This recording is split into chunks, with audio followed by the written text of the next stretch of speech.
மொத்தமா வந்து இறக்குற மாதிரி வச்சிடறேன். அப்படியே நாமக்கல் மாவட்டத்துல எப்ப நான் ஒரு 10 இடம் எடுத்துக்கிறேன், எப்ப நான் ஒரு 10 இடம் எடுத்துக்கிறேன், எல்லாரும் வாங்கி வச்சு வரும். பீஸ் அழகா வரும். வண்டி மேல வந்து பாதி பாடி தெரியுற மாதிரி வரும். என்ன சும்மா விடுற இல்ல சொரு சர்ரு சர்ரு சர்ரு சர்ருன்னு இறங்கணும்.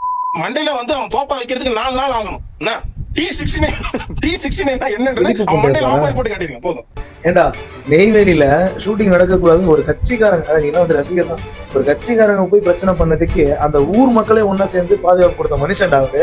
அப்படிப்பட்ட மனுஷன் ஈஸியா வந்து ஒன்னாரவ முட்டையை வச்சு இது பண்றோம்.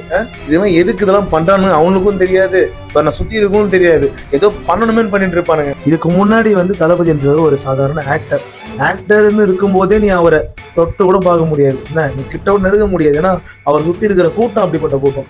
அப்படின்னும் போது இப்போ ஒரு கட்சியோட தலைவர் தளபதி ரசிகர்கிட்ட இல்ல, தமிழ்நாட்டு மக்கள் கிட்ட எவங்கிட்டயுமே மாட்டிக்காது. உண்மைக்கு விளக்கம் கொடுத்தா தெளிவாகும், அதுவே வதந்திக்கு விளக்கம் கொடுத்தீங்கன்னா அது உண்மை ஆயிடும்.